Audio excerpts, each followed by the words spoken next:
Mega job Mela ప్రోగ్రాంకి 4 మండలాల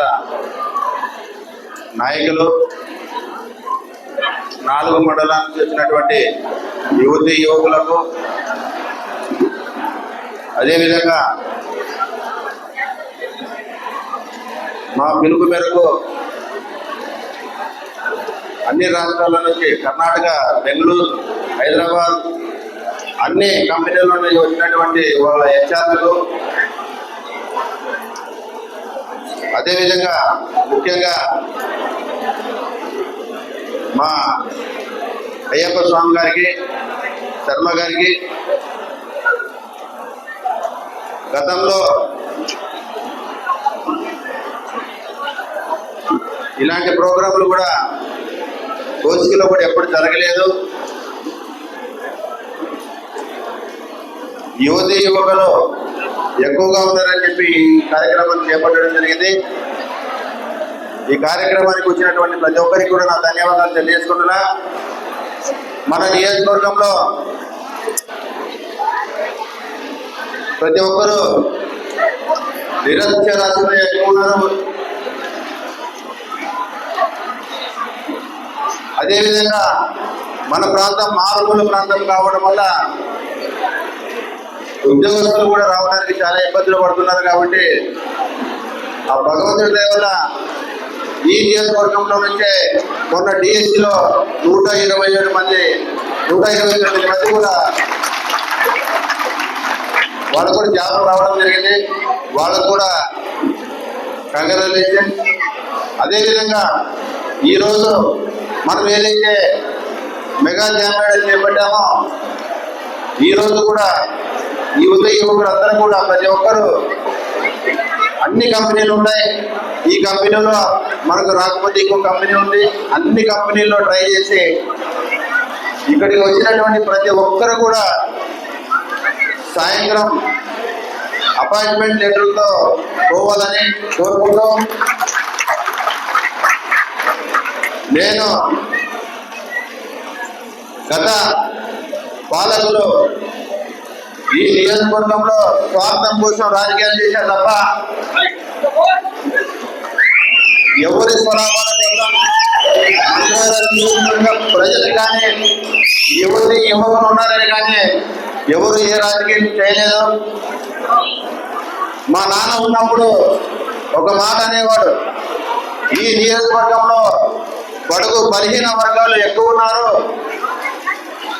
వాళ్ళందరూ కూడా బాగుండాలా అంటే ఈ నియోజకవర్గంలో బడుగు బలహీన వర్గాలు పాలిస్తే తప్ప ఈ నియోజకవర్గం బాగుపడదని చెప్పేవారు.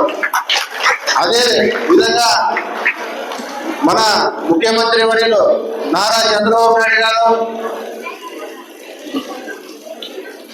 ఐటీ శాఖ మంత్రి, విద్యాశాఖ మంత్రి నారా లోకేష్ బాబు గారు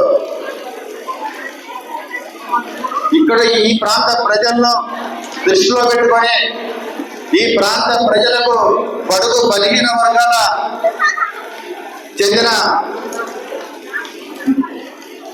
నాయకుడైతేనే ఈ నియోజకవర్గంలో అభివృద్ధి చెందుతుందని చెప్పి ఈరోజు ఈ మంత్రాలయం నియోజకవర్గ ప్రజలకు సేవ చేయడానికి నన్ను అవకాశం కల్పించినందుకు కూడా నాకు వాళ్ళకి ప్రత్యేక ధన్యవాదాలు తెలియజేస్తున్నా. నేను ఒకటే చెప్పదలుచుకున్నా, ప్రజల్లో దేవుడు దేవుడు దేవుడు అని చెప్పి నేను ఇంట్లో తయారనేవాడు కాదు. ఎప్పుడు దేవుడు ఆత్మలో ఉంటారు. ఖచ్చితంగా ఈ నియోజకవర్గంలో మా ముఖ్యమంత్రి గారు ఏదైతే నా ముఖం పెట్టుకొని నాకు ఇచ్చాడో ఈ అవకాశం, నా కంఠంలో ప్రాణం ఉన్నంత వరకు తెలుగుదేశం పార్టీకి మంత్రాలయం నియోజకవర్గ ప్రజలు కేవలంగానే ఉంటారని చెప్పి తెలియజేసుకుంటున్నారు. కాబట్టి ఎప్పుడు కూడా మంత్రాలయం నియోజకవర్గ ప్రజలు బాగుండాలంటే ఏం చేయాలనే మా కుటుంబం ఆలోచిస్తారు తప్ప ఏ ఒక్కరోజు కూడా నా స్వార్థ సులాభాల కోసం రాజకీయం చేయడం లేదని చెప్పి తెలియజేసుకుంటున్నా. అదేవిధంగా ఈరోజు నిరుద్యోగం ఎక్కువ ఉన్నదని మా కుటుంబం అంతా ఒకరోజు కూర్చొని మాట్లాడితే మెగా జాబ్ మేళా పెడితే ఏదో ఒక రకంగా కొంతమందికైనా ఉద్యోగాలు వస్తాయి కదా, మనం కూడా ఉద్యోగాలు కల్పించిన వాడు అవుతామని చెప్తే ఇంత దూరం ఒక ఇద్దరు ముగ్గురికి కాల్ చేయడం జరిగింది. ఇంత దూరం రావడానికి చాలా మంది కూడా రాలేకపోతామని చెప్పి అనడం జరిగింది. అనంతపురంలో మన ఎంపీ గారు అంబికా లక్ష్మీనారాయణ గారు జాబ్ మేళ మీద చాలా ఎక్కువ జాబ్ మేళలు చేయడం జరిగింది. ఒకరోజు ఆయన బ్రదర్ ఉంటాడు, ఆయనకి ఫోన్ చేసి, అన్న మీ నియోజకవర్గం మీ ప్రాంతంలో ఎక్కువ జాబ్ మేళా చేస్తారు, ఎలా చేస్తున్నారు అని చెప్పి అడిగినప్పుడు ఆ రోజు మన అయ్యప్ప శర్మ గారి గురించి చెప్పడం జరిగింది. అయ్యప్ప శర్మ గారు నేను విజయవాడలో ఉన్నప్పుడు శర్మ గారికి ఫోన్ చేసి రమ్మంటే నా రూమ్ వచ్చి మాట్లాడి ఇలా చేసుకుంటే సరిపోతుందని నేను చెప్పాను. కాకపోతే మంత్రాలయం నియోజకవర్గంలో కోసిక మండలం సెంటర్ అవుతుంది. నిరక్షరాస్యులు నిరుద్యోగులు కూడా ఇక్కడ ఈ ప్రాంతంలో ఎక్కువ ఉన్నారనే ఉద్దేశంతోనే చేస్తే మంచి ప్రోగ్రాం చేయాలా అని కొంత సమయం కూడా పట్టింది మాకు, శర్మ గారికి నాకు. ఇద్దరు మాట్లాడుకొని ఆయన కూడా కొన్ని కంపెనీలతో మాట్లాడితే వారు కూడా ఈ ప్రాంతానికి రావడానికి సుముఖంగా ఉండటంలో ఇంకా మాకు ఉత్సాహం వచ్చి మా సొంతంగా బెంగళూరు, హైదరాబాద్ వాళ్ళందరినీ కూడా మాట్లాడి వాళ్ళందరితో సంప్రదించినప్పుడు అందరూ సుముఖంగా చూసినందుకు కూడా వాళ్ళకి ప్రత్యేక ధన్యవాదాలు తెలియజేసుకుంటున్నా. ఈ ఒక్క రోజుతోనే ఈ ప్రోగ్రాం ఆగదు. ఖచ్చితంగా ప్రతి సంవత్సరం ప్రతి 5 నెలలకు ఒకసారైనా ఈ మెగా జాబ్ మేళా లాంటి ప్రోగ్రామ్స్ పెట్టి ఈ నియోజకవర్గ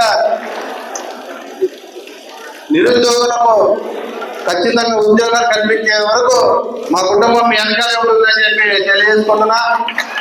కాబట్టి ప్రతి ఒక్కరు కూడా ఈ జాబ్ మేళాలో పాల్గొని అందరూ కూడా మంత్రాలయం నియోజకవర్గంలో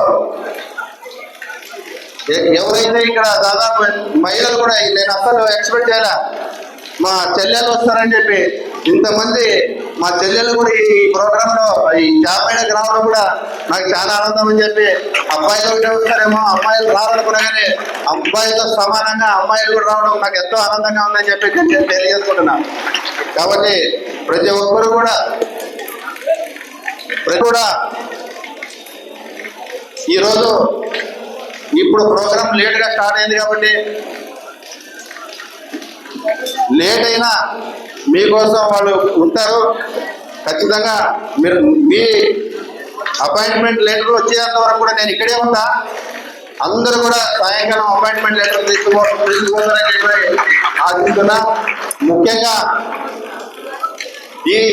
ఇన్ని కంపెనీలు వచ్చేటప్పుడు చాలా ప్లేసులు చూసా, మంత్రాలయంలో చూసా, శర్మ గారికి పంపించడం జరిగింది. నాకు ఒక మైండ్లో అయితే ఈ మౌంట్ కార్పెట్ ఉంది, కానీ ఇంకా ఎక్కడైనా దొరుకుతుందేమో గవర్నమెంట్ ప్లేస్లో పెడదాం అనుకున్నాం, కానీ ఎక్కడ ఇంత వెసులుబాటు ఎక్కడ లేదు. కాబట్టి నేను ఈ యాజమాన్యాన్ని ఫోన్ చేసి, సార్ మేము ఇట్లా మెగా జాబ్ మేళా పెట్టుకుంటున్నాం, చాలా కంపెనీలు వస్తున్నాయి, ఇంతమందికి రూమ్స్ అవన్నీ కావాలంటే ఇబ్బందిగా ఉంది, మీరు కొంచెం కోఆపరేట్ చేస్తే మీ స్కూల్కి కాంపౌండ్లోనే పెడతామని చెప్తే అడిగిన మరొచ్చడమే లేదనుకోకుండా మీరు ఇంత మంచి ప్రోగ్రాం చేసినప్పుడు మా చిన్న హెల్ప్ చేయడానికి మాకే ఇబ్బంది లేదని చెప్పి తెలిపినందుకు వారికి కూడా నా ప్రత్యేక ధన్యవాదాలు తెలియజేసుకుంటానని చెప్పి తెలియజేసుకుంటున్నాం. కాబట్టి ప్రతి ఒక్కరూ ఈరోజు ఈ కార్యక్రమానికి వచ్చిన ప్రతి ఒక్కరికి కూడా నా ధన్యవాదాలు తెలియజేసుకుంటూ, ఈరోజు వచ్చిన యువకులందరూ కూడా అన్ని కంపెనీలను సంప్రదించి మీ ఒక దాంట్లో రాకపోయినా ఇంకొక దాంట్లో దాదాపు మనకి 65 కంపెనీలే వచ్చిన